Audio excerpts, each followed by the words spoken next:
And, and now we are still in paper 1 for part 6 to part 10 test. Okay, and we have only a couple of questions left. Then we can move on to the paper 2. Okay, so let's get into there.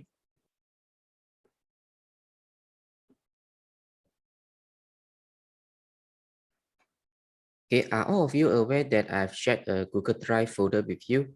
About 2 weeks ago, a few weeks ago, I shared with you a folder I shared with your Google. I shared with your Google Gmail.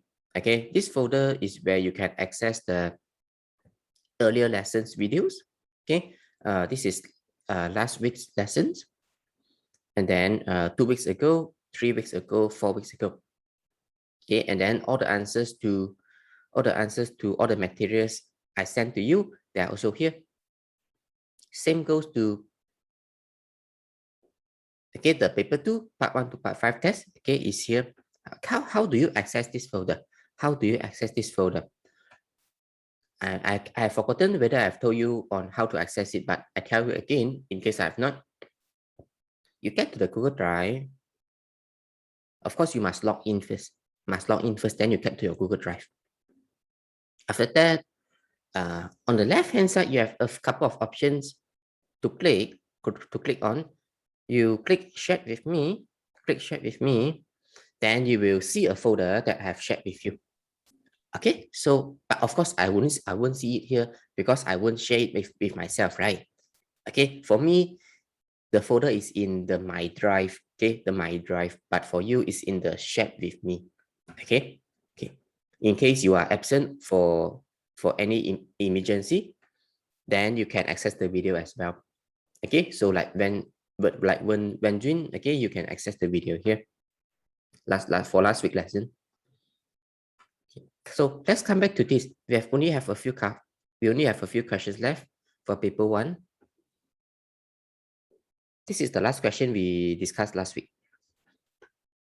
So a few more. 1, 2, 3, 4, 5, 6, 7, 8, 9, 10, 11, 12. Okay, not a few, but it's not a lot. Okay, now let's see this. Which entries would Andrew make in writing off the amount outstanding? When you see the word, okay, you have to be ready. Yeah, now we are discussing this paper 1, okay, part 6 to part 10 test. It says what entries to do to write off the amount outstanding. Have to understand what this term means. Write off. Write off means you are trying to remove a customer's account. Remove a customer account. Okay, why? Because it is due to irrecoverable debts. Irrecoverable debts.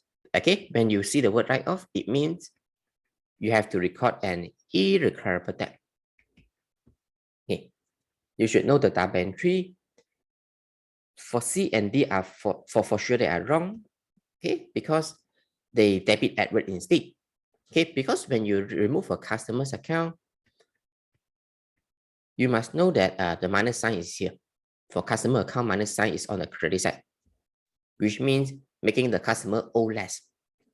Okay, so they are supposed to credit the customer account. Therefore, C and D are wrong because they debited the customer account. Let's see the rest of the question first. Andrew issued an invoice to Edward. Who is supplier? Andrew. Who is customer? Edward. How do I know? Because the person who sent the invoice is Andrew. Invoice is always sent by supplier to the customer. Okay. When you see invoice, what does it indicate? Buy goods on credit. Buy goods on credit. Okay. Payment has yet to be made for 1,000. Okay. And who are we? We are Andrew. Okay. We are Andrew. After receiving 50% of the invoice value from Edward, meaning the $500. Okay, how to get 1,000 times 50%? Andrew decided to write off the amount outstanding. So answer is A. Okay, so I don't think this is difficult. Therefore, answer is A. If you need further explanation, then you let me know, okay, which part you don't understand exactly. So this is easy.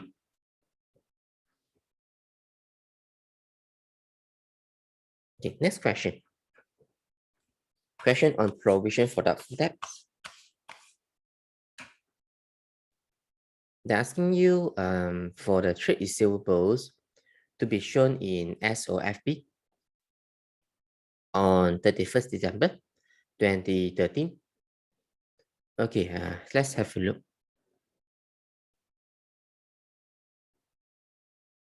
Okay, so in SOFP, you must know that you must have trade receivables. You must have trade receivables along with minus provision for doubtful debts.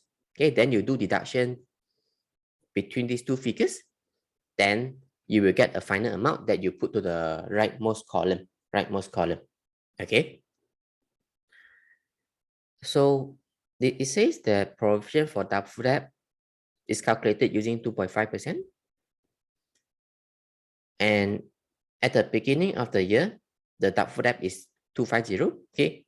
At the beginning of the year, doubtful debt is 250. Trade receivables at the year end is this 28,000. Meaning you have to calculate the doubtful debt at the year end yourself. You have to calculate the doubtful debt at the year end yourself. Take this times 2.5%.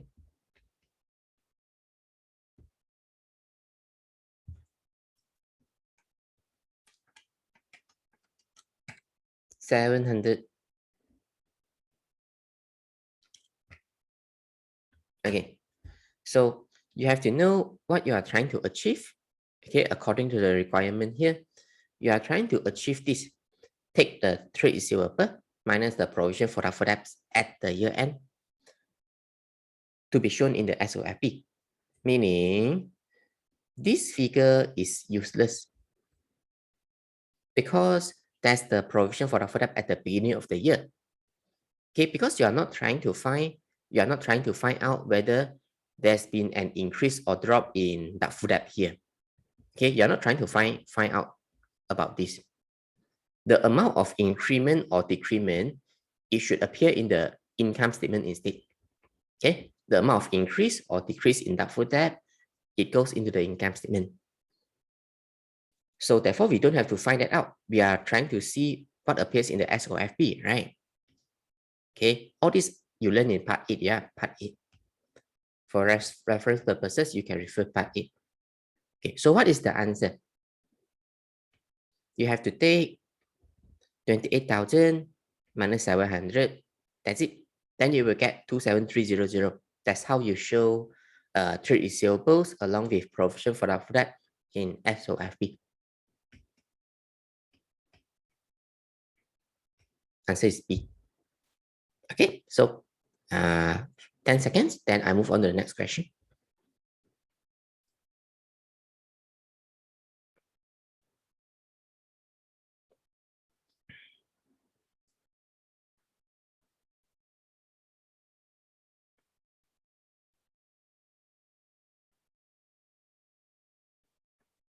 Yeah, issue. Accounting period is for 12 months. What's the problem? Which is a year, correct? What are you trying to ask? I don't understand your question. Yeah, accounting period is for 12 months. You have to know what you are trying to achieve.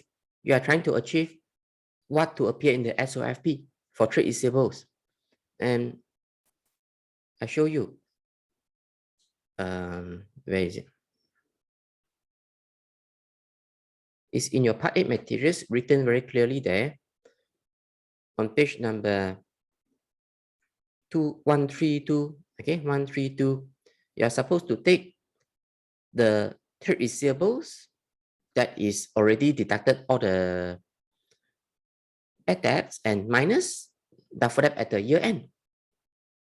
Okay, you want to minus the doubtful debt at the year end. Then to get this amount. This is what we want to achieve.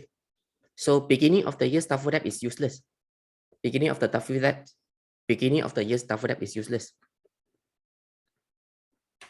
Okay, you are trying to present whatever that is on the last day of the year. Okay, so I think you have to go through the notes again. Therefore, answer is B. Answer is B. You are not doing an income statement here, okay? Income statement is to show the increase or drop in the full debt amount. Okay, have to revise the part 8. Okay, next question. What is the provision for the full debt to be carried forward to next year? Okay, they're asking you for the full debt amount at the year end. Okay, provides following info: trade receivables, provision for the full debt brought forward. Okay, brought forward means at the beginning of the year. Okay, brought forward from last year into this year. So this is the one that appears at the beginning of the year. Debts to be written off as bad, 600 to be written off. That means inside the trade receivable, you still have the 600 amount that is to be written off by you. Then provision for doubtful debts carry forward equal to 5% of trade receivables. Okay. Here you are trying to calculate the doubtful debts at the year end. Okay, doubtful debts at the year end so that it can be carried forward to the next year. This question, there is something that is useless, which is this one. Okay, the 800 is useless. The reason is the same as what I told you for the earlier question. Okay, you're not trying to find the increase or drop in doubtful debt here because they're asking you for the doubtful debt at the year end. Okay, doubtful debt at the year end. Okay, one of you told me, is it 670? I cannot remember. Okay, let's see how to get that figure. Hold on, what I'm explaining just now. I'm trying to find what is the doubtful debt at the year end, right? Okay, I want to show you the formula for finding the doubtful debt. Remember the formula? You take trade receivables minus any unrecorded bad debts. Then only you times the percentage to calculate the doubtful debt. Okay, you have to minus the any unrecorded bad debt first, then you times the percentage to get the doubtful debt.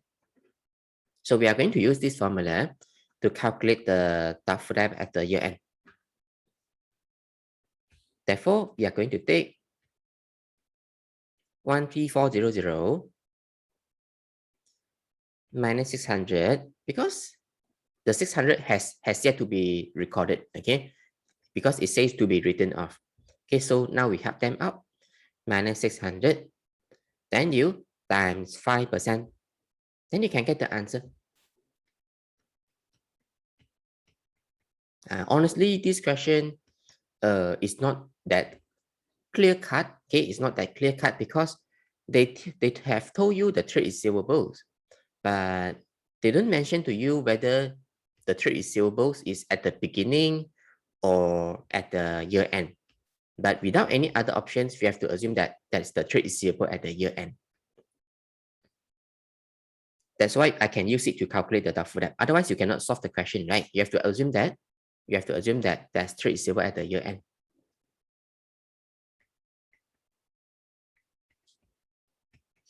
What you would get?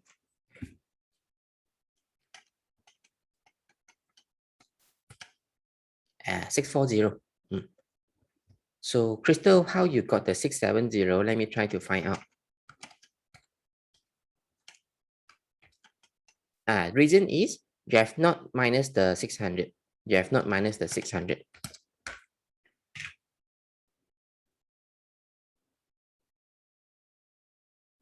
Yeah, correct. Brought forward means balance BD. Brought forward means brought forward from last year. That's how I know that's beginning of the year after that. Carry forward, you can see this as a CD. Okay, carry forward is CD. Okay, so this is a very old question, which you will not be able to find in recent papers. Okay, so answer is B. That's how you get the answer.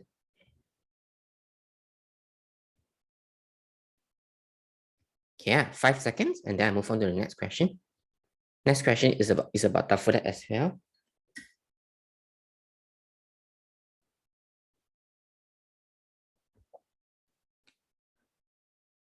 Okay, this is easy. They're asking you for the double entries to show a decrease in PDD. Okay, everyone, you give me your option in the chat box, and then I tell you whether it's right or wrong. See if you still remember. Double entries for showing a decrease in provision for that. Okay, well done, Ishin. Okay, I wait for the rest. This is a simple, straightforward question. Wenhui, I think you have forgotten. Because you learned this quite some time ago with me, okay? Okay, answer is B. B, okay? To show a decrease. Where can you find this? It's in the part 8 also.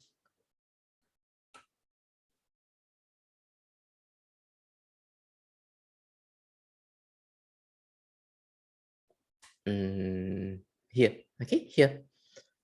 This is in your part 8, okay? To show an increase, you credit PDD, debit income statement. To show a decrease, you debit PDD, credit income statement. Okay, so how to remember the double entries? You have to remember where's the plus and minus sign for a PDD account. Okay, provision for that account. The plus is here, minus is here. Okay, when there's a drop in PDD, you debit PDD account. Okay, therefore debit PDD account and then credit income statement. Okay, now we see the next question. This is straightforward. Okay, this time something different here. Something different here about inventory. Recall lower of cost and NRV. Okay, this is the rule that you have to remember for finding out. Oh yeah. One of you asked me a question.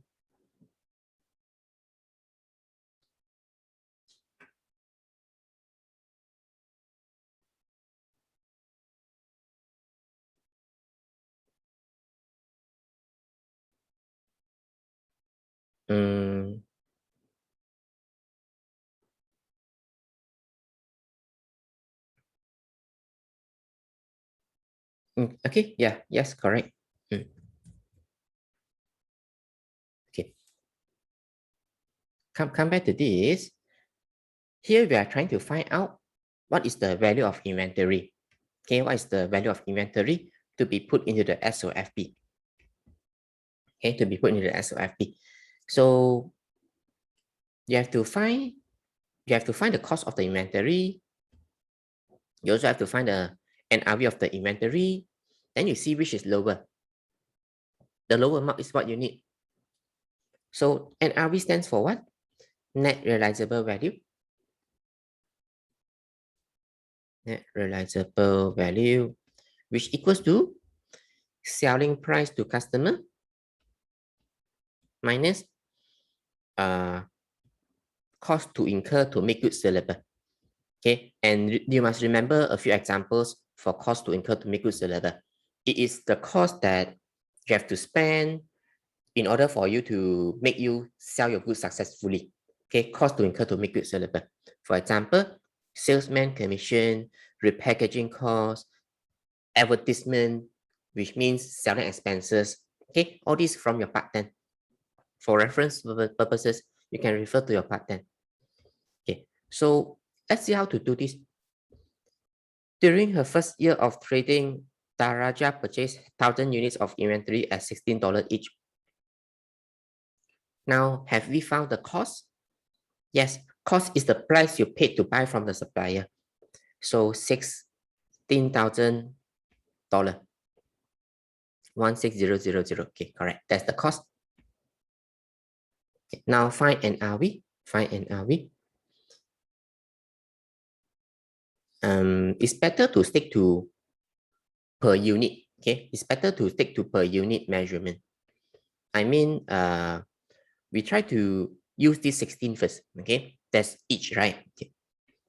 So cost per unit is $16, okay? $16. Okay, and then she sold 910 units at $19 each. That's the selling price, $19, also per unit. Okay, so found the selling price, $19. Okay, you know what I'm doing here? Okay, $19 here. That's the selling price. Okay, now of the inventory remaining at the end of the financial year, 30 were damaged and valued at $7 each. Okay. Forget about this line first. I'm trying to determine the NRV right now. Agree? I'm trying to determine the NRV right now. But it seems that cost to incur to make goods sellable has not been given. It means that there's no repair cost, there's no repackaging, and so on. That means you can regard this as zero. You can consider this as $0. Okay, cost to incur to make goods sellable. Meaning NRV is 19. Okay, now we have found the cost, we have found the NRV. Cost is 16, NRV is 19. Very surely the cost is lower, right? 16. Then let's consider the last sentence of the question. Of the inventory remaining, 30 units were damaged and valued at $7 each. Let's try to find out how many units you still have first at the year end. Initially, you have 1,000 units. Then you sold 910 units. Okay, simple mathematics here. Okay, so you are left with 90, right? Simple calculation. Okay.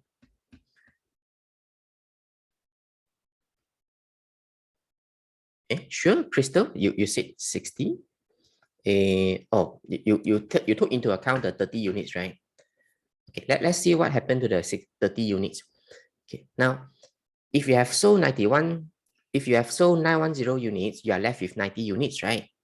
Okay, now we have to understand how to solve this sentence. 30 units were damaged, value at $7 each. Okay, you have to understand what is meant by this value at $7 each. It means that these 30 units, they have been damaged and you still intend to sell them off. You still intend to sell them off, but you can only sell them off for $7 now. Okay, that's what you can salvage. That's what you can salvage. Therefore, for the 30 units, we are going to measure them at $7 because that's the lowest. Okay, that's the lowest. How I know it's still being sold off? Because there's something to be assumed here. Because it says value at $7. That means there's still some value in the goods. There's still some value in the 30 units. Would you throw them away? Of course, no. You would logically sell them off for whatever you can collect, right? Whatever you can salvage, right? So $7. Okay, $7. Okay, so how to solve this question? Out of the 90 units, the 60 are normal. Okay, the 60 units are normal. 30 are damaged. So for the 30 units, you times 7, you get 210. For the 60 units, you compare 16 against 19. So which is lower? Cost and NRV? 16, right? So times 16. 60 times 16, 960. Therefore, answer is these two amounts together. 960 plus 210. Answer is A.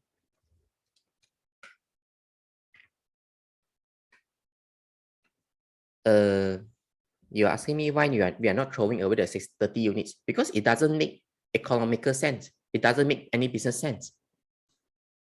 If there's still some value in something, would you throw it away? Of course we don't. Okay. we intend to, because we are doing business here. If you throw away, it's a waste. Okay, because $7 still is still some money. You can sell it for $7 still. Okay, so that means there are some people who do not mind the damaged goods because they bought it for a very much lower price here, $7. Okay, so everyone, you know how to calculate. In the 90 units, you take 60 units and times $16 because $16 is lower compared to the NRV. For the 30 units, you times 7, get 210. Then these two amounts, you sum up together. Now, why we times 60 with 16? Because the 60 units are the normal ones, right? Without damage, right? Remember the rule? Lower of cost and NRV. Find cost, find NRV. The lower amount is what you need, which is 16. Just now we found it, right? Because it's smaller. That's why I times 16, not 19. Okay, 19 is the net realizable value. Okay, yeah. So everyone, okay, digest, and I give you about 10 seconds, okay, maybe 15 seconds. If you still have anything to ask, okay, about this question, let me know. And then I move on to the next question. Okay, if you have anything to copy, you copy down. Yeah, correct. One of you asked me if NRV is lower, would we use NRV? Yeah, correct. You see whichever is lower. But here 19 is bigger, right? Therefore, I don't use 19.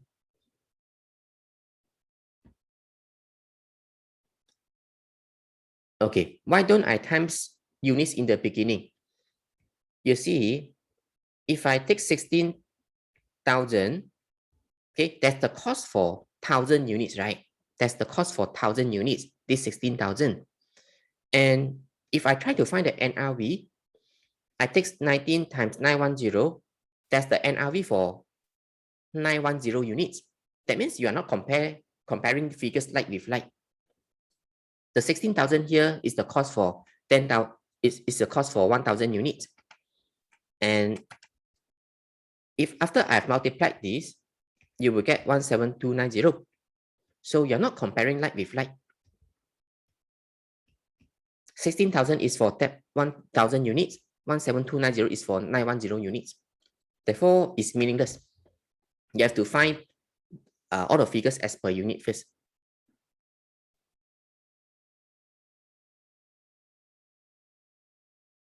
Okay, I know, even though you would arrive at the same result here, $16,000, which is smaller than 17290.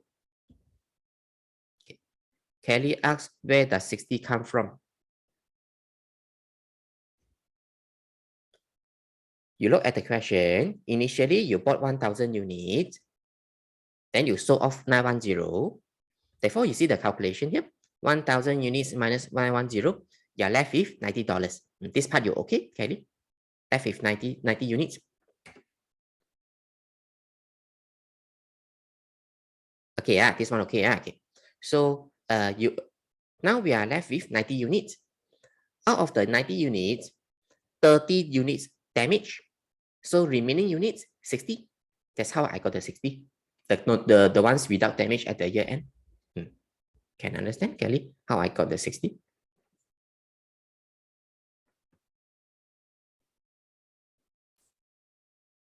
$90 minus 30 units, then I get the 60 units.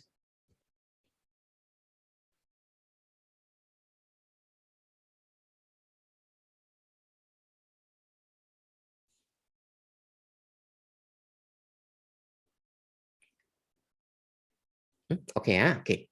So that's how I got the 60.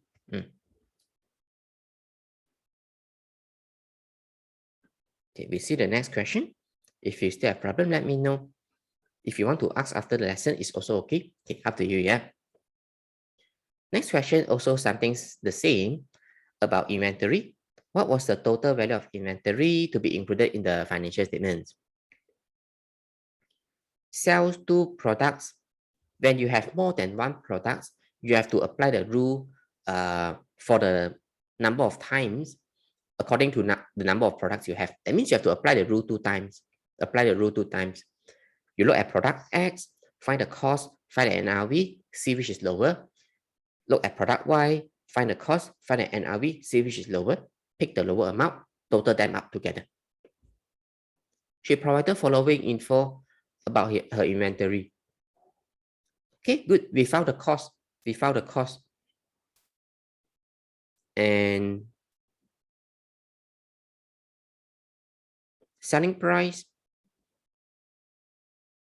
you have to consider this as NRV because there's no other figures given here, right? Because NRV equals to selling price less cost to incur to make goods sellable. They don't have this.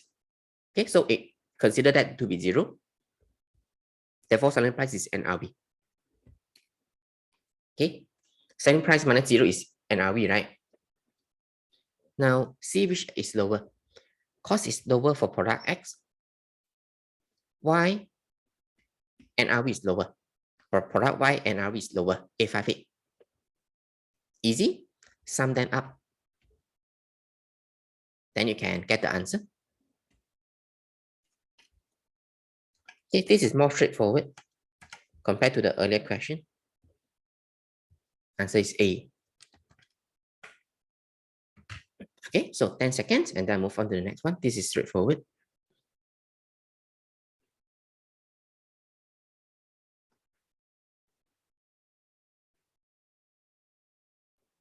Okay, okay, we see the next one. Okay, now about control accounts. What appears on the debit side of PLCA? Okay, that's what it's asking you. Purchases, ledger, control account. Plus is here, minus is here. That's what I taught you. Plus means O more. Minus means O less. This account is a single account that combines all the suppliers account. Okay, you can also call this as total trade payable. Okay, total trade payable, where you combine all the suppliers account into one single account. This question asks you for what? What appears on the debit side? Okay, what appears on the debit side of the account? Okay, that means you have to find out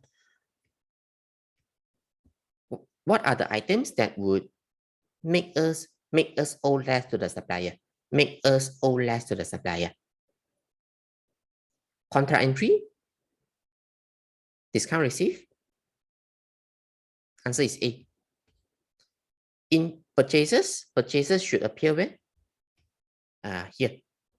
Because when you buy goods on credit, you owe more to the supplier. Interest on overdue account, suppliers charge us interest, suppliers charge us interest, so we owe more to the supplier. It's also here. Okay, contra entry is about the removal of overlapping amount. Removing overlapping amount O. Not sure if you remember. I owe you 3,000. You owe me 2,000. Okay, let me repeat. Yeah, I owe you 3,000. You owe me 2,000. Do we have to pay each other money? Of course, we don't have to, right? The meaningless amount is $2,000. Okay, because I owe you more than you owe me by 1,000, right? Okay, initially I told you I owe you 3,000, you owe me 2,000, and eventually only I have to pay you 1,000. Agree? Okay, so the 2,000 is meaningless. We have to remove it. We call it a contra entry. That's what you saw in part 8. So remover, therefore, is on the debit side always. Okay, therefore answer is A. Discount received, I think is easy. Okay, don't have to explain. Discount received will make us owe less to the supplier also. Okay, therefore answer is A. The other two appear on the credit side. Okay, so 10 seconds, then I move on to the next question.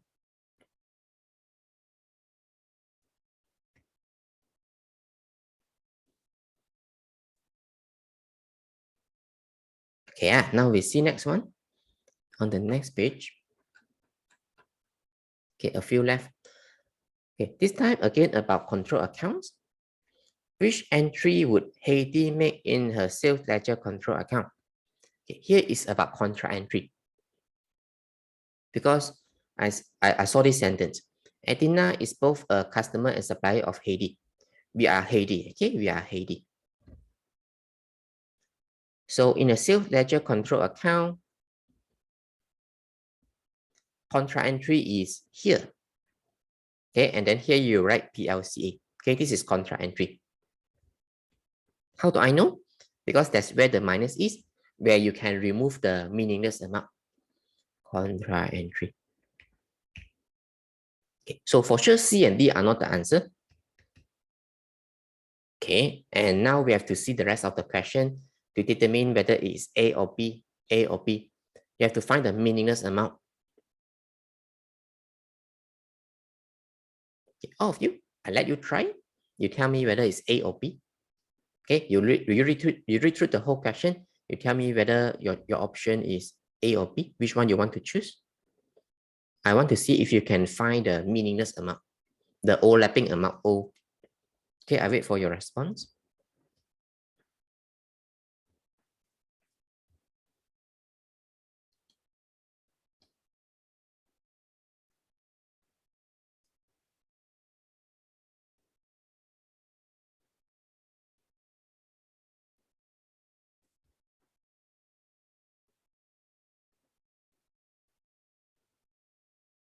Okay, I received 2 answers. I wait for the rest. Everyone must try, okay? I received 3 answers.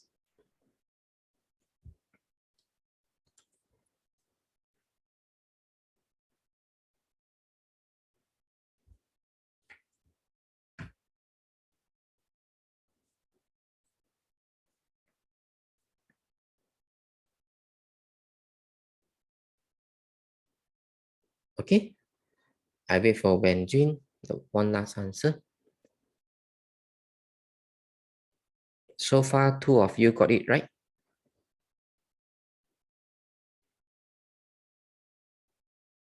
Okay, wait for Benjin.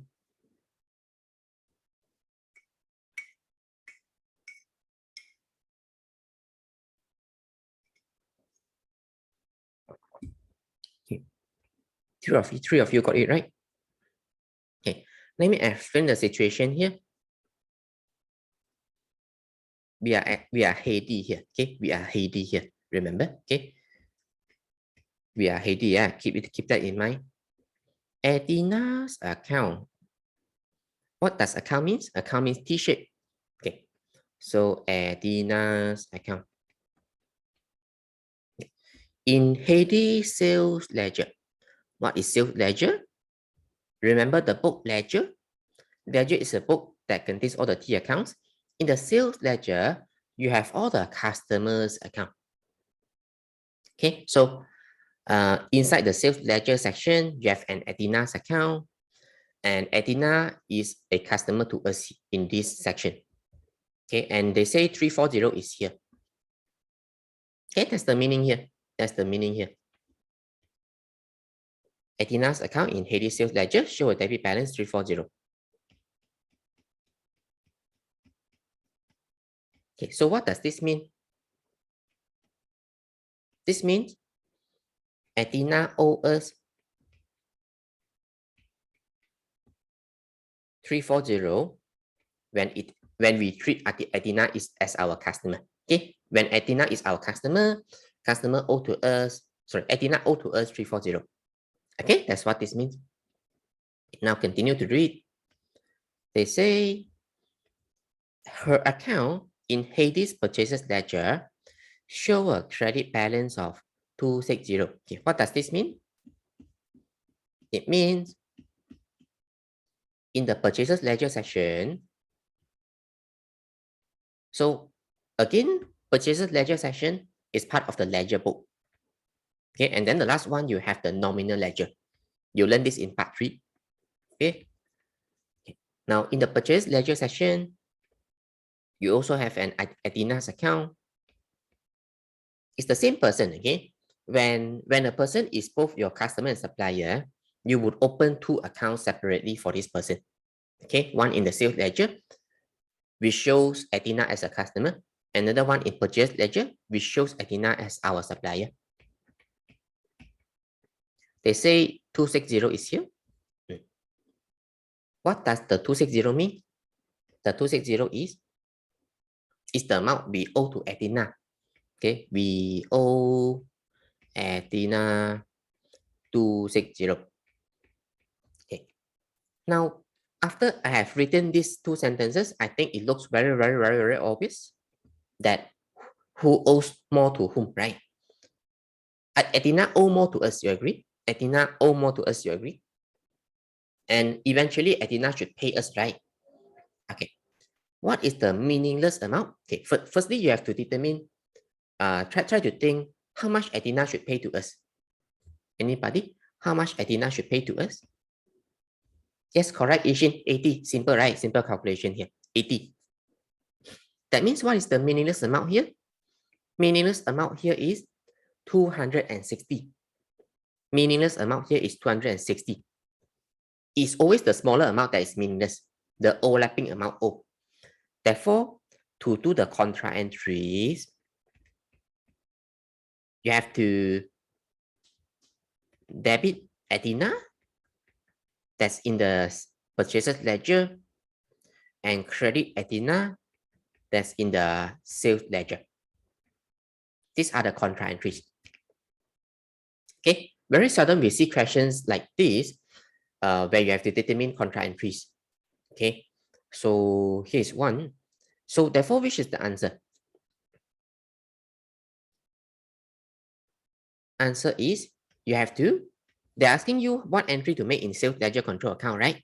Sales ledger control account means the customer account, which means this entry. Okay, you have to credit Athena's account.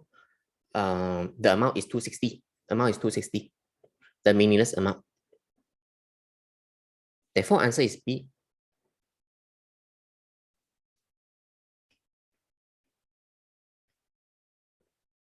Okay, very obvious, yeah? Because you have to credit here, you have to debit here. Okay, these are contra entries. Okay, take down anything you want. Okay, copy down anything you want before I move on to the next question. Okay, I give you 15 seconds. Okay, digest. Then I move on to the next one.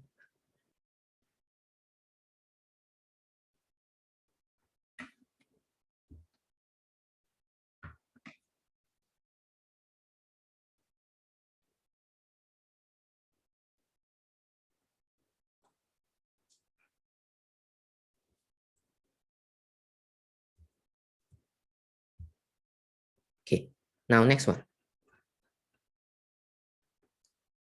Harpreet. Okay, Harpreet is a credit customer of Sujana. That means Sujana is supplier. Harpreet is customer.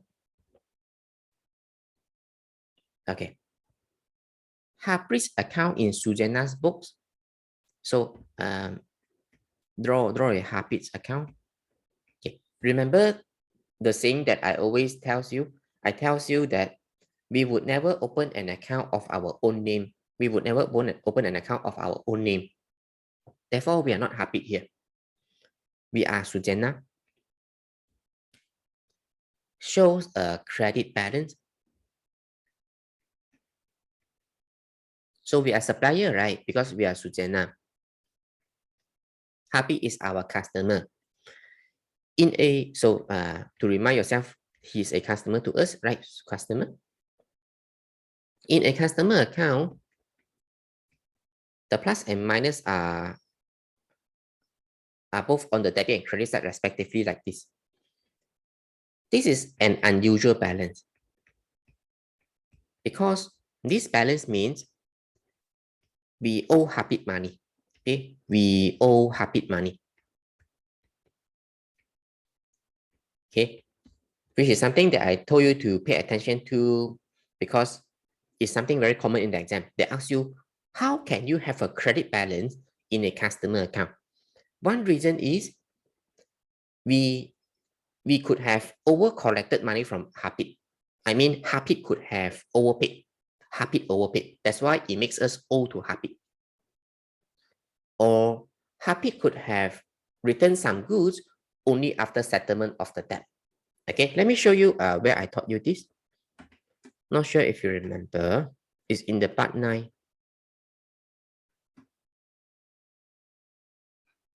Here. Okay, sales ledger control account. And here are 2 reasons why we can owe money to the customer. Okay, all these are in your part 9. Yeah, okay, you can refer if you want. Okay, customers could have overpaid or they return goods only after settlement. Okay, therefore, which is the answer? A, B, C, or D? Everyone? Okay, you tell me your choice.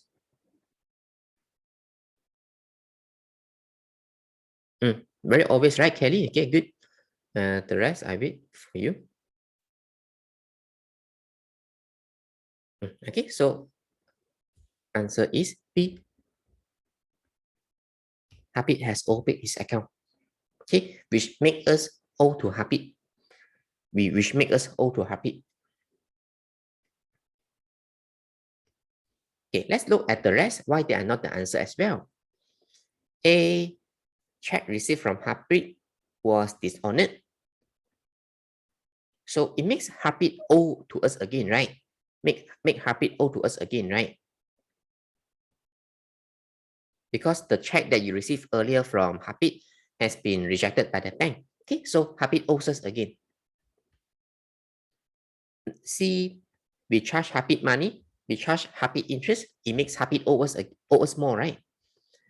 Sujana offered a trade discount. Trade discount was offered when you sell goods, when you send goods to the customer. Okay, trade discount would never appear in T account. Trade discount amount would never appear in any T account. Therefore, it's an irrelevant item here. You only show cash discount in a T account. Okay, you can see the part 3. You never show trade discount amount in T account. Okay, so therefore answer is B.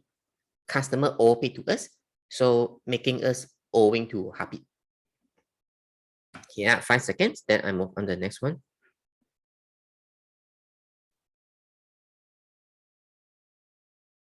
Okay. Capital expenditure. For reference purposes, you can see. Yes, exactly. Yishin, you're right. Okay, you still remember. Good.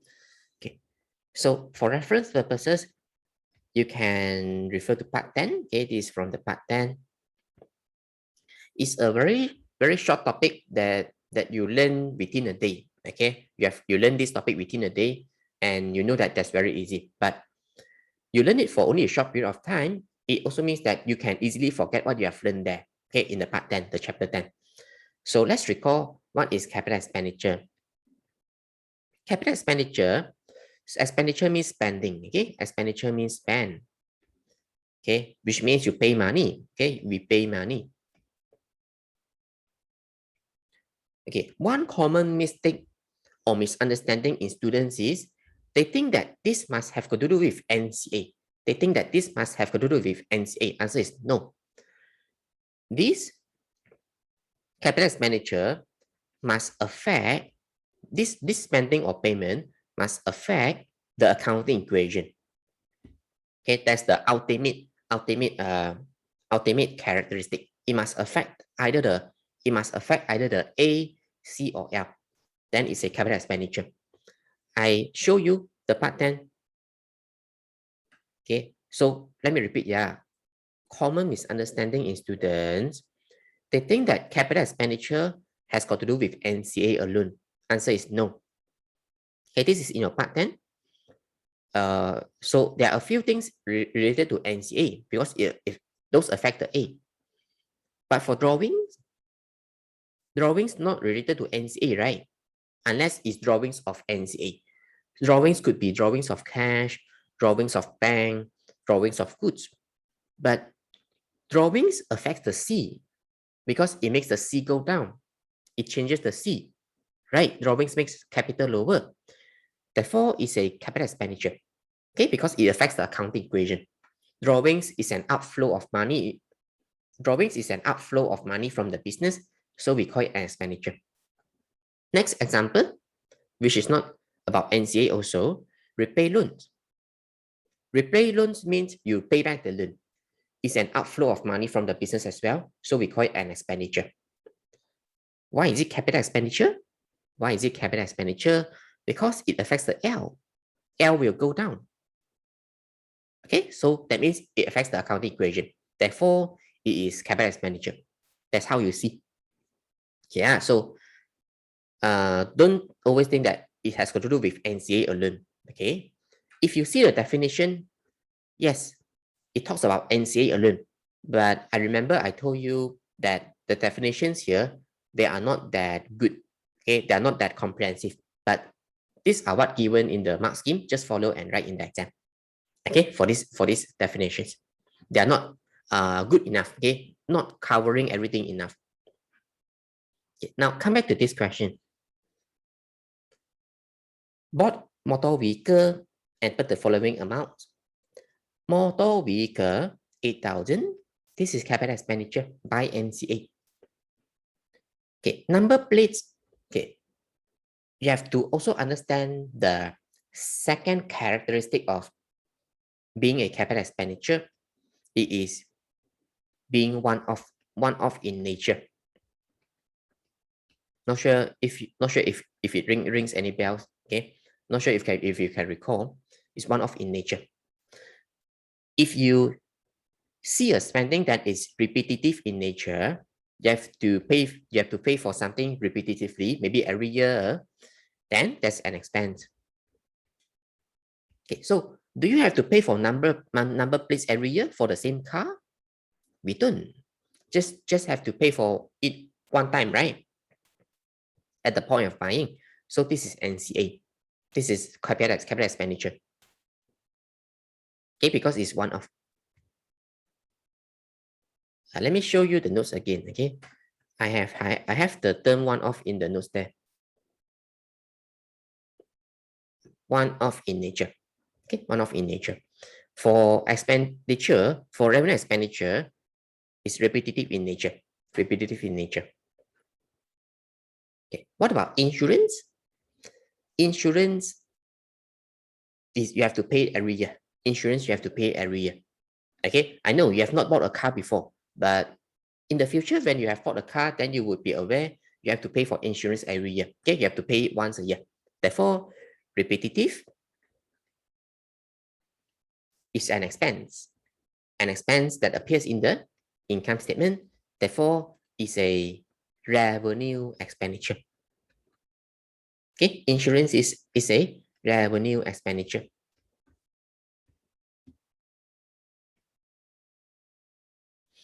So answer is D, correct? Okay, answer is D.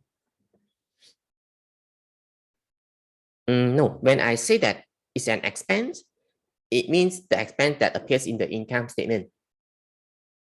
Okay, spending is not necessarily an expense. Okay, buying NCA is also spending, right?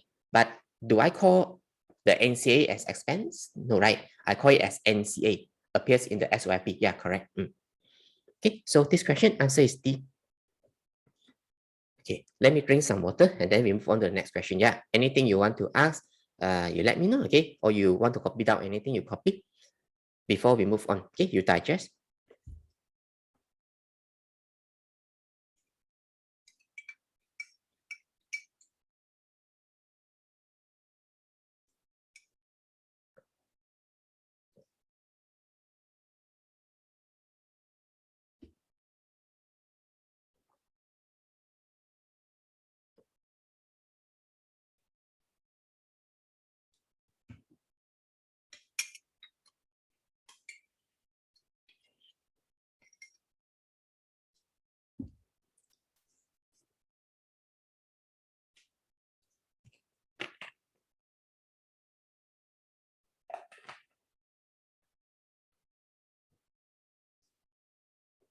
Let's see the next one.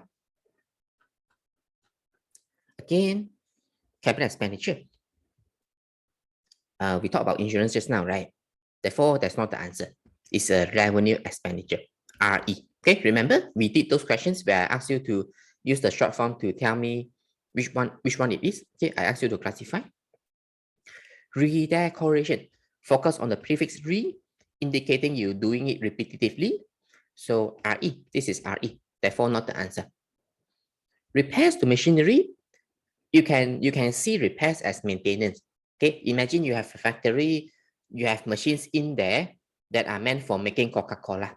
Do you need to do maintenance upon it regularly? Of course. The more you use a thing, the more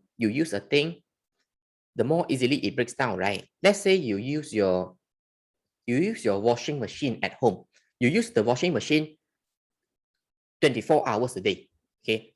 But impossible. Okay. Just example here. You use the washing machine 24 hours a day. Okay, not sure what you are washing. Okay, maybe you operate a Adobe, okay, Adobe shop.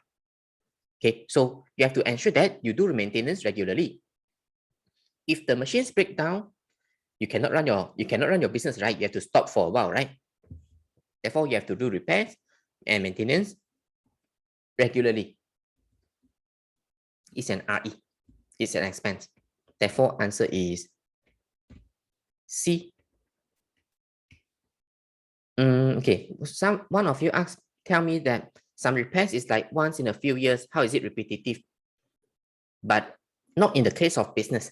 For business, you have to do it repetitively. You have to do checking every year. Even there's no problem in your machine, you must still do some regular checking. Imagine if the machine breaks down due to any problems, then your business may have to stop for a few days. You do not want that to happen, right? Therefore, you have to do regular checking, even though there's no problem. It's like body checkup. It's like body checkup. Okay, it's like body checkup.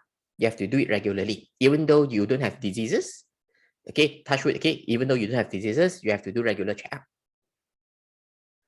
Yes, machinery is NCA, but to see the spending, whether it is RE or CE, you look at the repetitiveness nature.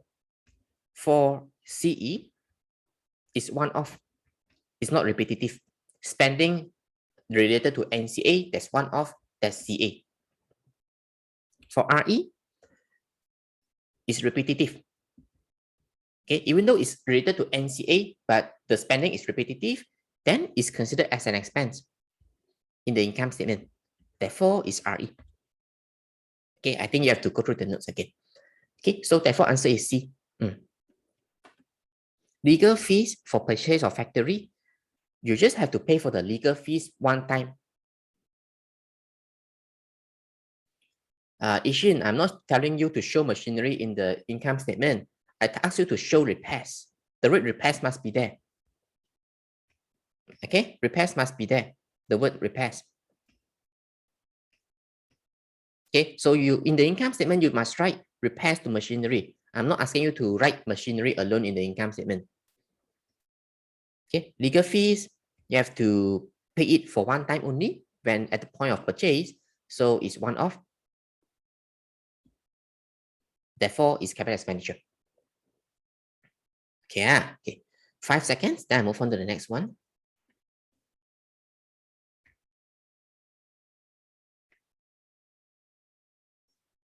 Okay, which is revenue expenditure? This time, asking for something different.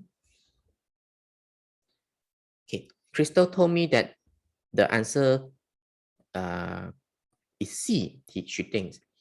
Okay, recall revenue expenditure. You have to know that all expenses in the income statement are revenue expenditure. Okay, and why are they expenses? How do you qualify a spending as expense in the income statement? It must be repetitive. Okay, it must be repetitive. Okay, everyone, choose your answer. Then you tell me your choice. Okay, I think you would do it correctly this time after a few questions done. Good, Wenjun, correct. Okay, I wait for the rest.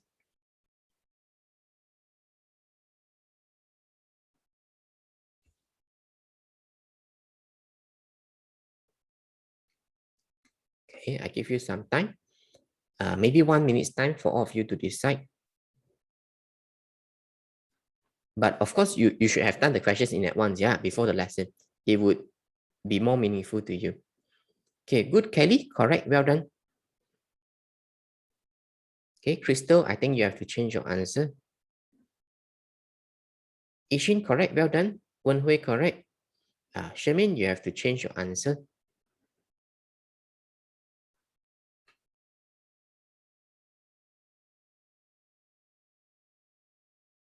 Okay, I think 30 seconds more is too long. Okay, let me stop it. Okay, let me go through the notes again. How to know whether something is revenue expenditure or capital expenditure. Okay. We look at the last two columns, okay? Last two rows. So you have two types of expenditure, two types of spending. One is capital expenditure and another is revenue expenditure. For revenue expenditure, I told you that all the expenses that appears in the income statement, they are revenue expenditure. Okay, so some examples here, purchases, rent, insurance, carriage inward, carriage outward, office expenses, repairs. Okay, all these you know that they are expenses, so it's easy to identify what is revenue expenditure. Okay, for something to be an expense in the income statement, they must be repetitive in nature. Repetitive in nature. Okay, the spending must be repetitive in nature. Capital expenditure. Okay, the ultimate characteristic is it must affect the accounting equation, affect either the A, C, or L. Okay, and another thing is they must be one-off in nature. One-off in nature. Okay, one-off in nature means you pay for it one time, maybe a few years later, then only you pay for it again. For example, you buy NCA. When you buy NCA, you pay for it immediately, right? Okay, you pay for it immediately. I know sometimes it could be installment, okay, but we don't get into such complexity. So when you buy NCA, once you have paid for it, do you have to pay for it again next year? No, right? You bought a machine, you pay for it right now. Do you have to pay the same price again next year for this thing, for this same thing? Of course, don't have to. Okay. My point is when you buy something, you only have to pay it one time, right? When you buy an iPhone, you pay for it right now. Do you have to pay for that iPhone again next year? Of course, you don't. Just pay it one time, right? Okay. And it affects the A, right? It affects the A. When you buy NCA, it affects the A. Therefore, it's capital expenditure. Okay. And then there are also some NCA related spendings. NCA related spendings, installing NCA, like machinery. Okay. Now you have to decide whether it's capital expenditure or revenue expenditure. You have to think whether this is repetitive or one-off.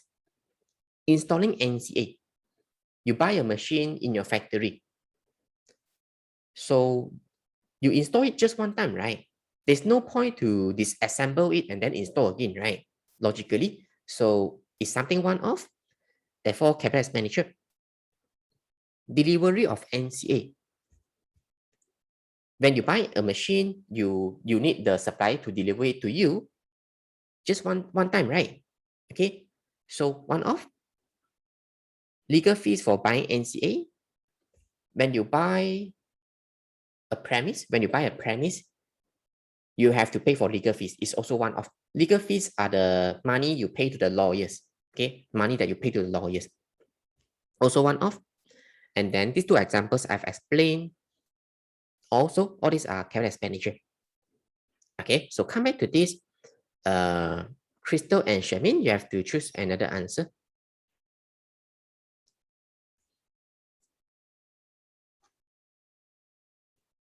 Okay, I give you 10 seconds. You look through it again.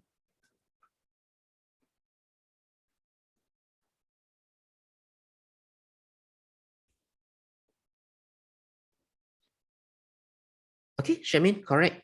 Okay, I wait for Crystal.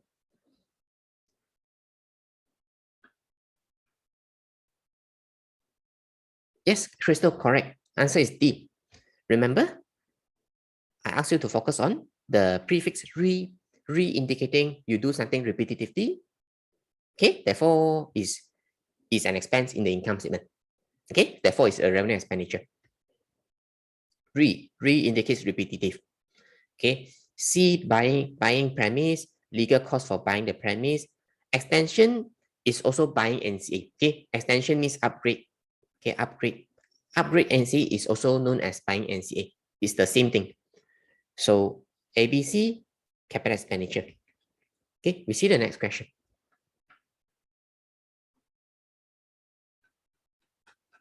Oh, no more. Okay, good. Now we move on to paper 2. So on, yeah, still saving. I have to close this file. Paper 2.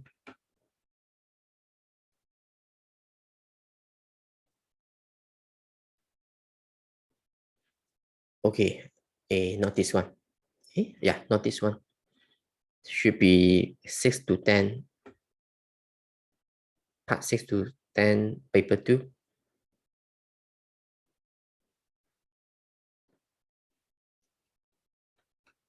Okay, so hope you have attempted it. Otherwise, it would be less meaningful to you because you are not familiar with the questions yet. Okay, now let's discuss.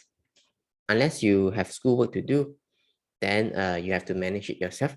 Okay, so let's have a look at this. Question D.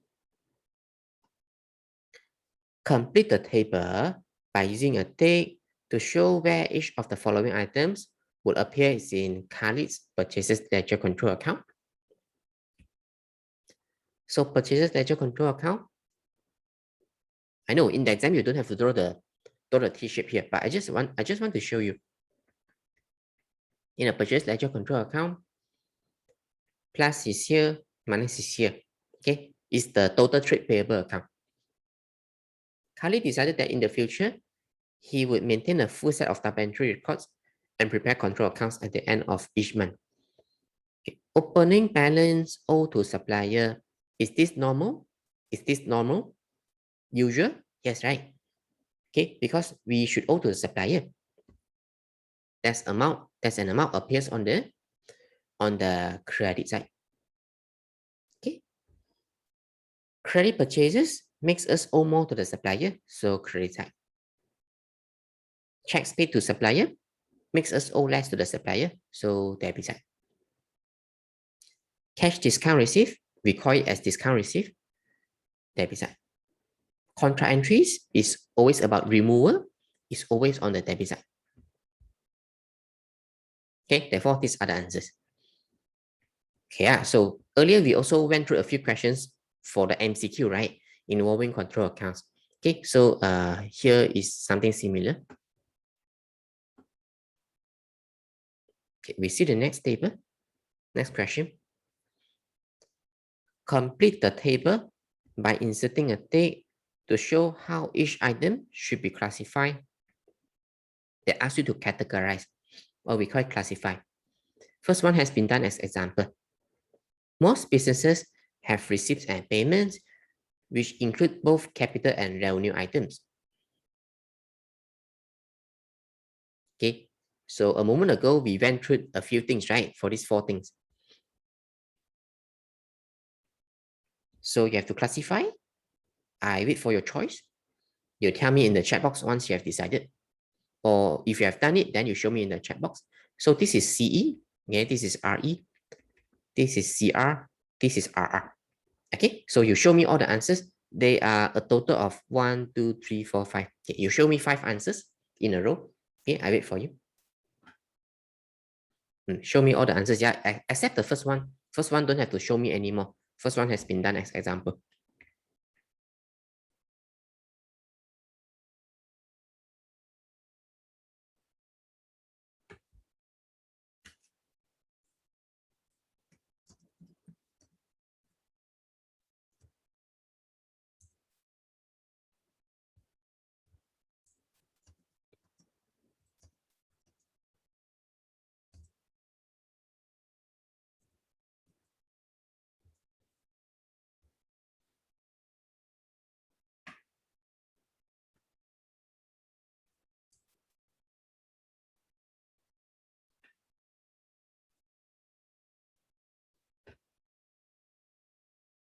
Okay, Crystal is done. Benjamin is done. Kelly is done.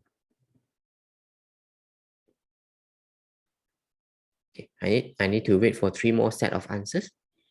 Okay, wait for Wen Hui, wait for Charmaine, wait for Yixin.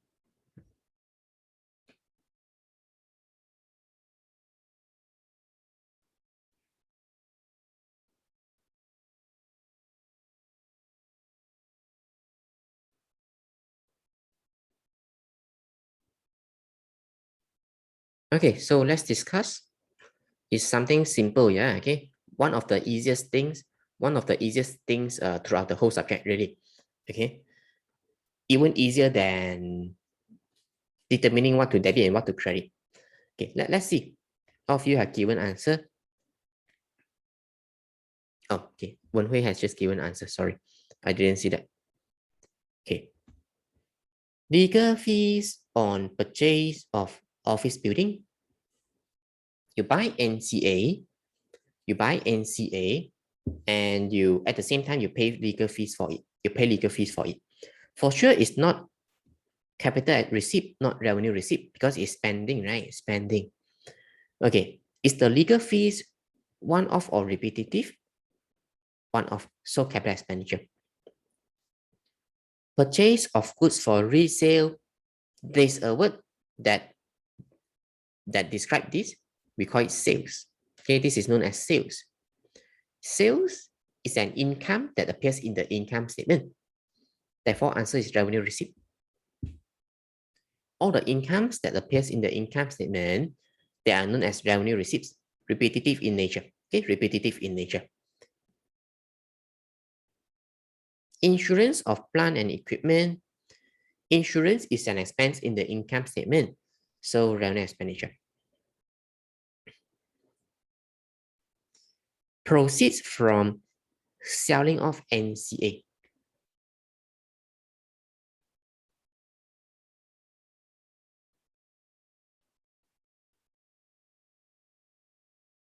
Oh, okay. I think I overlooked purchase of goods for sales, for resale. Okay, thanks for letting me know. This is known as purchases. Because of the word purchase, you buy goods, okay? So it should be revenue expenditure, Let me check again. Okay, first one correct. Purchase goods for resale, correct. Okay, correct. Okay.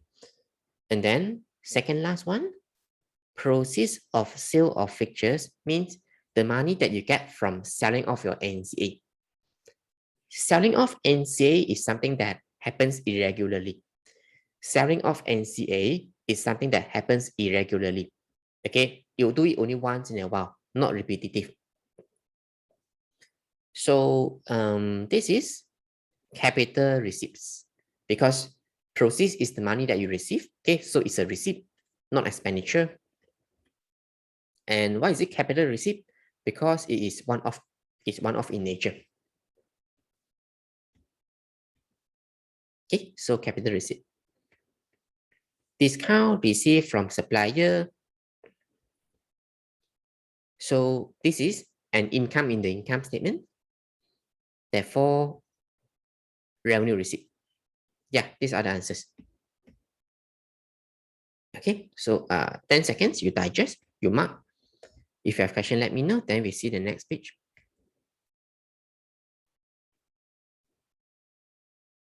Okay, for sure, we cannot finish discussing this paper today. Still have 15 minutes to go. Next week, we will also continue. Okay, and then we move on to part 11 to part 15, paper 1 again, then again paper 2. After all these 6 papers, we will move on to past exam papers, paper by papers.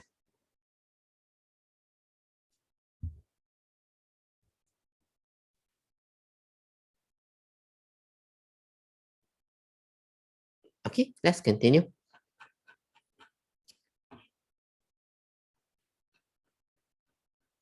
Okay, next page.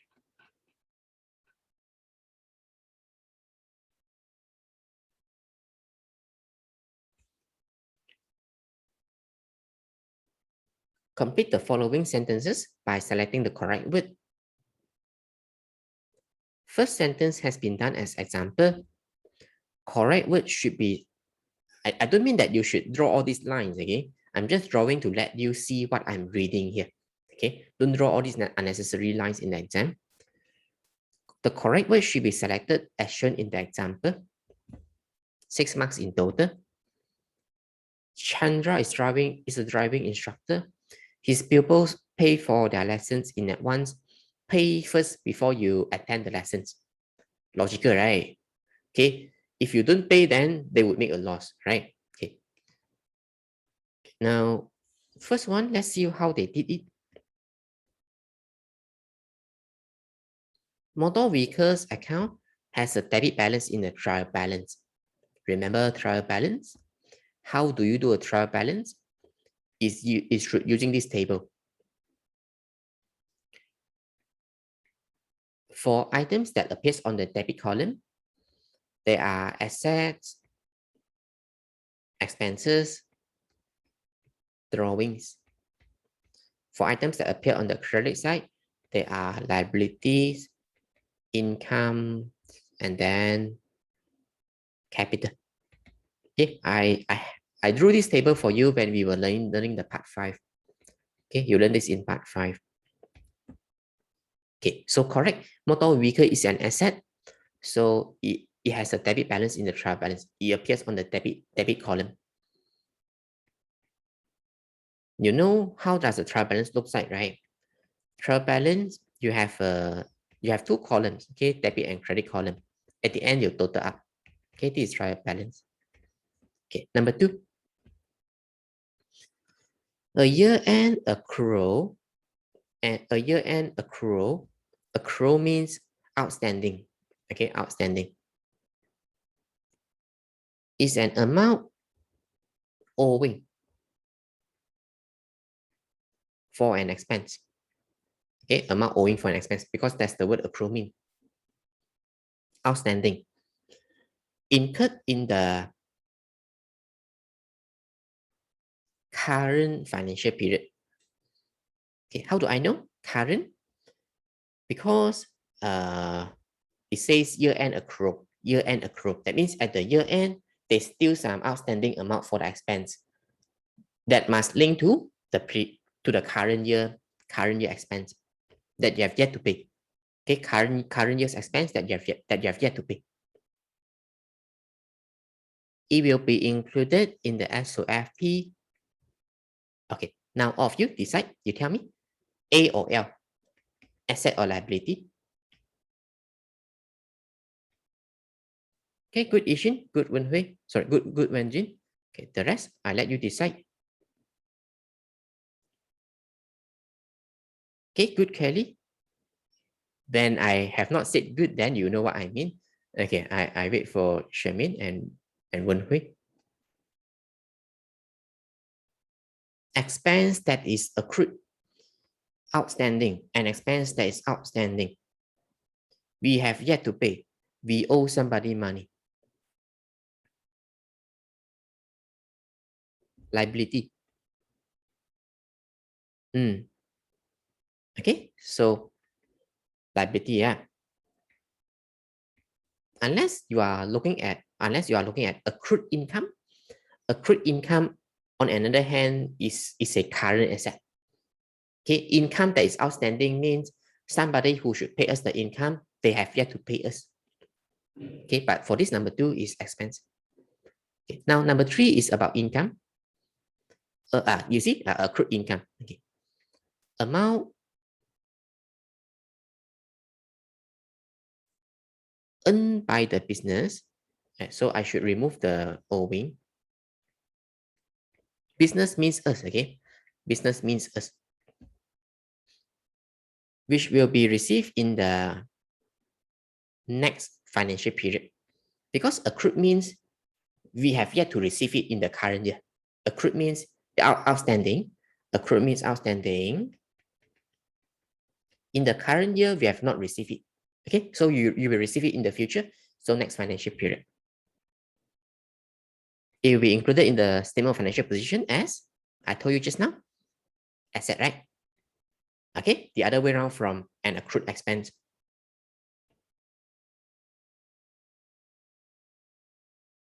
Okay, we see the next one. Okay, next one is something that is tricky. Let's do this. And let me see if I can put it side by side for easy viewing for you.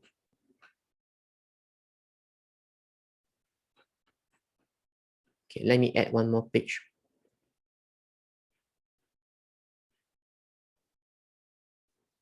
Okay, this looks better.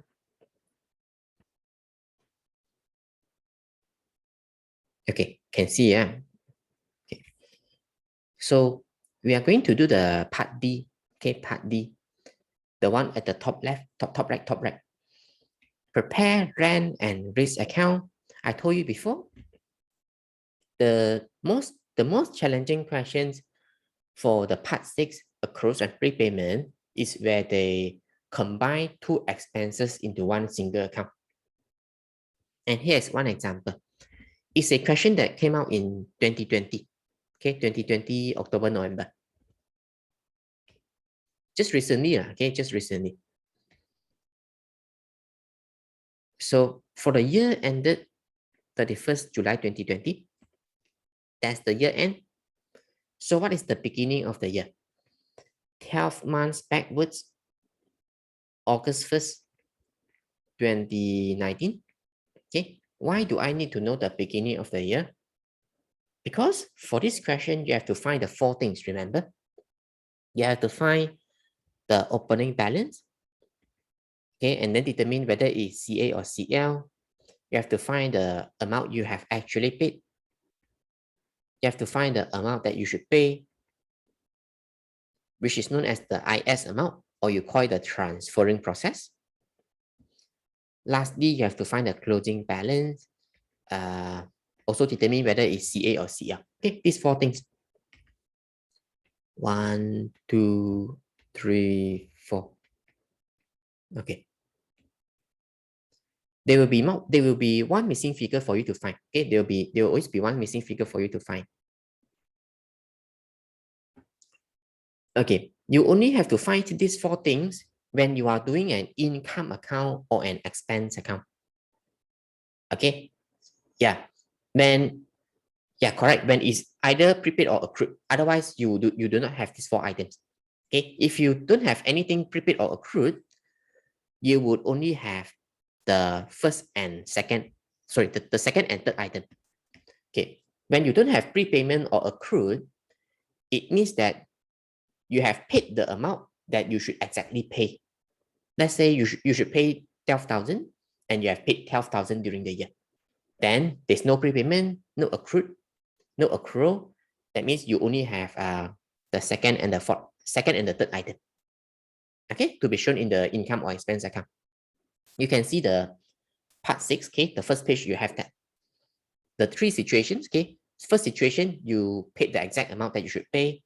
Second situation, you overpay. Third situation, you underpay. Okay, you see the part 6. Okay, now we continue. Let me erase this. Okay. Very good. They have recorded something for us. For rates, this is 260. What is this? This must be a current asset, right? Current asset. This is opening balance because of the date. Okay, August 1st, 2019. So they have done the opening balance for us for rate. They have also done the opening balance for us for rent. This is current liability. Right? Don't have to draw all this, okay? Don't circle here and there. I'm just letting you know what they are telling you here. 6 marks. Congrats, opening balance, finish. They have done for us. Now see the question together. Okay, bottom left, yeah. See bottom left. Eniola's financial year end is 31st July 2020. Have we known this? We have known this, right? From reading the reading the line D, the question D, right? Requirement. Okay. She provided the following info about the rent and rates. Okay, general sentence here.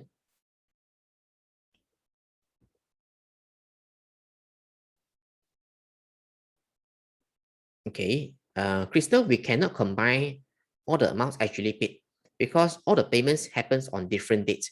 All the payments happens on different dates. You cannot combine them. Okay, but you're right. All these amounts are amount actually paid. Later we will deal with them. On 1st August 2019, what day is that? 1st August 2019? Beginning of the year, right? The one I wrote just now, right? 1st August 2019. So whatever figures you see in this sentence will be opening balance because it says on the first day of the year. She owed 2 months rent totaling 900. So owe 2 months rent, current liability. Have they recorded it correctly? Yes, right. They have recorded it correctly. On the same date, rates of 260 were prepaid up to 30th September 2019. They have overpaid last year. Okay, last year they have overpaid for the rates. So it's a current asset. They have also done it correctly. On the debit side, don't worry, they will not record it wrongly. The examiner should have checked the papers many times. Okay, they are Cambridge. They are not Malaysians. Okay, Cambridge, they do things meticulously, but I don't mean Malaysians do things less meticulously. But that's usually the case, right? Cambridge should be more careful. Okay, they will not make mistake. Okay, now we continue to see during the year ended. So they have helped us to record the opening balance. Okay, the amounts highlighted in orange and light blue. During the year ended 31st July 2020, the following payments were made by credit transfer. Payments were made, meaning these are amount actually paid. These are amount you have actually paid during the year. Okay, don't tell me that these are closing balances. Yeah, because you saw the date here, right? This is close. This is the year end. But hold on, let me finish writing this first. 31st July 2020 is year end, right?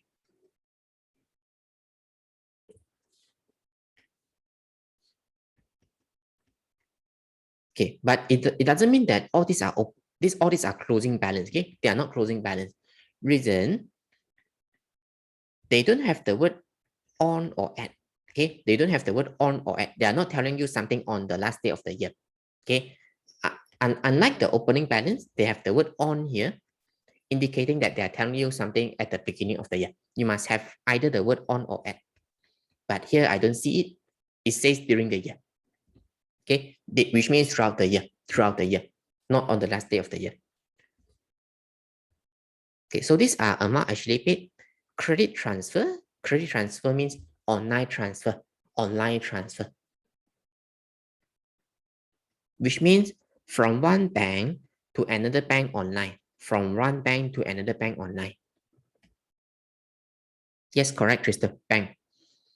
Okay, so how you paid for this? Credit bank, agree? Credit bank, right? When you paid by money with the bank, credit bank, debit, rent, and rates.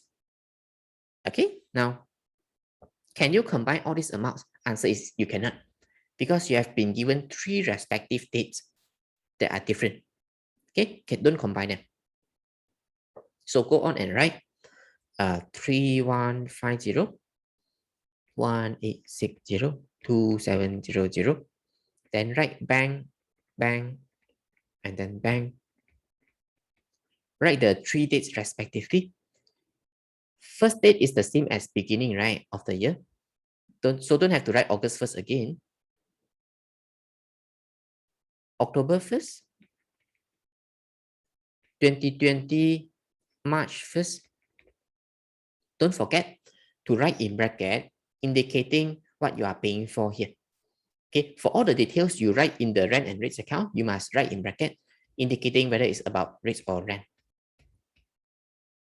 So 3150 is for rent, rate, and then finally rent.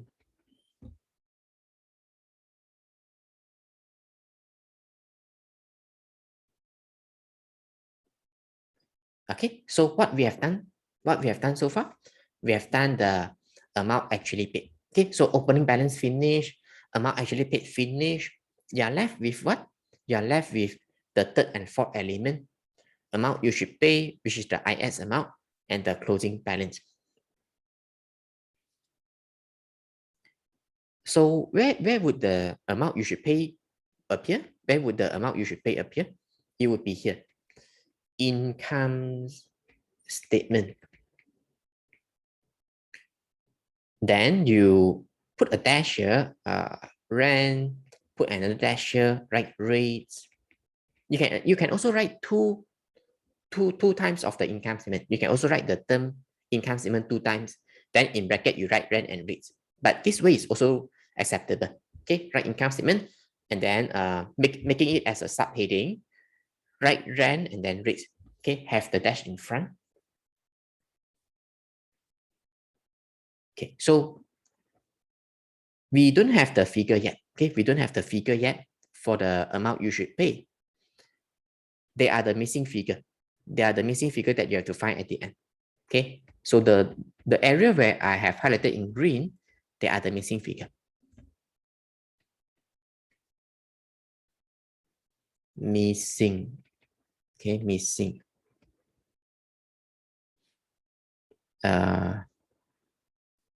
Ishin, I don't understand your question. What is the same?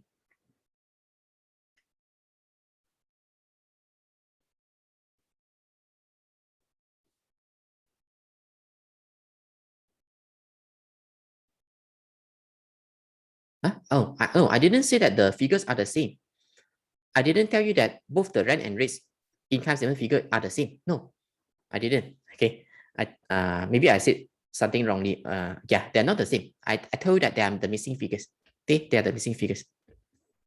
Okay, now I'm going to help you in finding the closing balance. Okay, for closing balance, that's the most difficult thing to find here, most challenging. I'm going to show you how to find. We can find the closing balance through the question. I zoom in to the information at the bottom left here. Okay.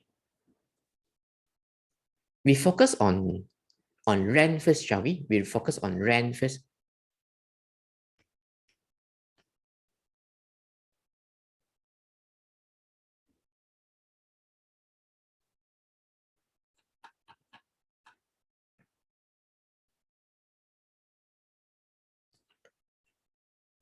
Okay, let me repeat, yeah.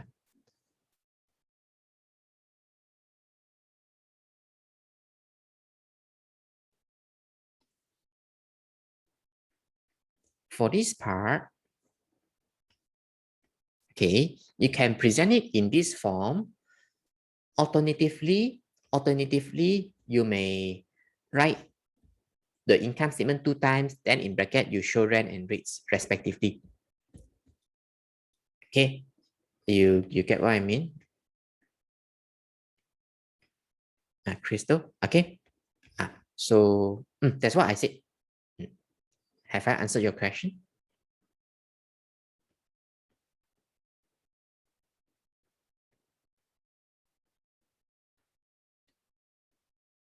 Yeah, now let's find the closing balance together. Let's find the closing balance together.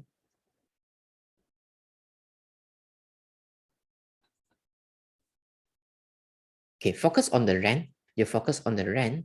Let me erase all these things. Initially, at the beginning of the year, they told you that 2 months rent totaling 900 is owed. 2 months rent is owed. Meaning, the time 900 here is the last year's rent that you have not paid. Last year's rent that we have not paid. Okay, last year's rent that we have not paid. Okay, 2 months rent yet to pay. And current year, how much rent you have paid? You paid for 7 months rent. So last year's 2 months you have not paid. And this year you pay for only 7 months. And on this day, you pay for a further 6 months rent. Okay, so this year you have paid for how many months rent? For this year, you have paid for how many months rent? 7 plus 6, 13. Agree? 13. This year, you have paid for 13 months rent. Okay. Out of these 13 months, 2 months are for last year. Because last year, you have not paid for 2 months, right? Okay. Then, remaining 11 months is for current year's rent.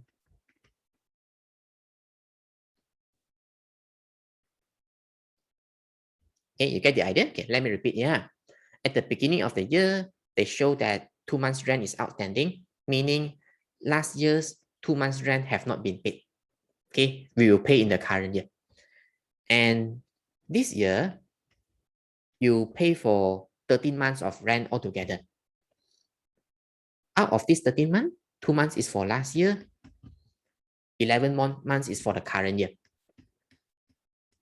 Okay, so have you fully paid current year's rent? Have you fully paid current year's rent? Of course, not yet, because you pay only 11. Get the idea? You only pay 11 months. So, what should you do? You have to have a closing balance for the rent equivalent to 1 month, which is current liability, which you have not paid. It's an accrued rent at the year end, 1 month. You get the idea? That's how you find how I get 11 months. Okay, Crystal, you look carefully again, yeah.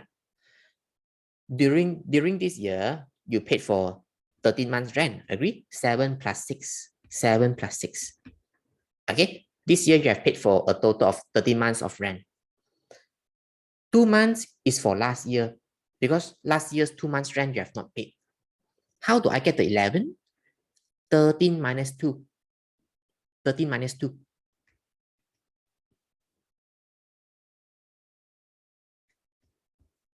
You can understand how I got the 11 now? Okay, out of the 13 months, 11 months is for current year's rent. Okay, and 1 year is for 12 months, right? But we pay for only 11 months, meaning the closing balance, there's an accrued rent, 1 month, current liability.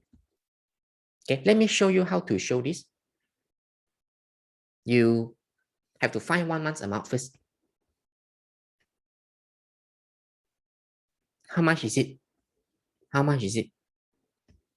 You take 2700 divide by 6. 450. Okay, I'm using this, okay? 2700 divide by 6. Okay, divide by 6. Then I get 450. Okay, now show this in the answer. Okay, I'm going to show this, yeah. Show this to 450 in the answer.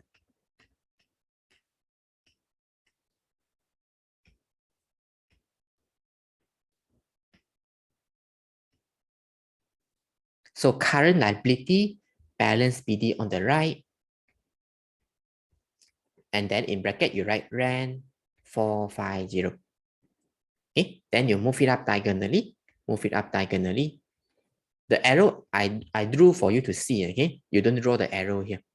Okay, move it up diagonally. Balance CD, right? Rent. Okay. The dates you finish off yourself. Okay, dates you finish off yourself. Okay, so that's for rent. For the rates I do for you in the next lesson. Okay, for the rates I do for you in the next lesson, because time is up. I've taken a few minutes extra from you. Okay. You ask me why is it only 1 month? Okay, you look at the situation again, yeah. Look at the situation again, yeah. Why only 1 month? Initially, we know that we have not paid for last year's rent amounting to 2 months.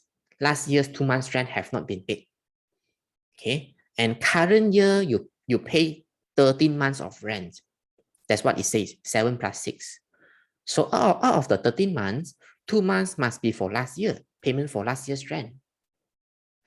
And then the remaining amount, which is 11 months rent, must be for current year, after last year's rent has been settled. But 1 year is for 12 months, right? Therefore, you have 1 month outstanding at the year end. That's how I got the 1 month. Crystal can understand. Yeah, okay. Have to be very, very sharp. Okay, your eyes have to be very sharp, just like what you do in math. Okay, okay. Now we find the missing figure for the rent, shall we? And then we dismiss the missing figure for the rent. So focus on all the rents amount alone.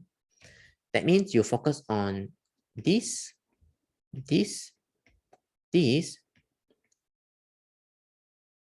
and then this. Okay, so now is where those words you write in bracket being useful. Okay, you know which are about rates, which are about rents. Okay, now find the missing figure. What is the missing figure? Okay, when you found it, you tell me.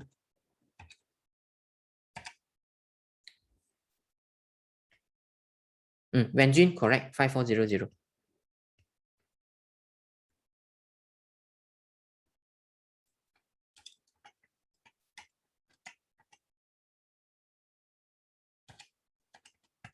Okay, 5400. So we have done the rent, account within this rent and rates account. Okay, but for rates, I've not done because we don't have time. Next week, I show you for the rates. Okay, we only have a few things left, but I don't want to take any more time from you. Okay, so that's it for today. Next week, we continue with this. Okay, have a nice day, everyone. If you have questions to ask, then you let me know. Okay, bye. No problem, everyone. Welcome. Yixin, how does it come from? You focus on all the numbers highlighted in yellow because missing figure is here, right? Okay, so you take 3150 plus 2700 plus 450. They are all the numbers about rates, right? So rent, okay, rent. Then you minus 900, the figure about rent. Then you can get 5400.